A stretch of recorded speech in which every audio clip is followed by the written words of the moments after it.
এইকেইদিন যে ইমান ঠাণ্ডা পৰিছিল নহয়নে?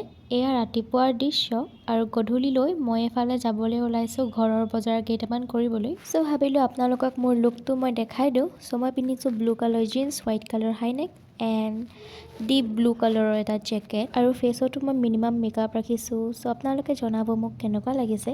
প্ৰথমতে গ'লোঁ কিতাপ এখন কিনিবলৈ বুলি, বাট আনফৰ্চুনেটলি মই কিতাপখন ক'তোৱে নাপালোঁ। তাৰপিছতে গ'লোঁ মাইনাভাগৰ হেয়াৰ কাট কৰিবলৈ, আৰু ইয়াতে যিহেতু এখন মেন চেলুন হয়, চ' ইয়াতে সকলো মতা মানুহে আছিলে।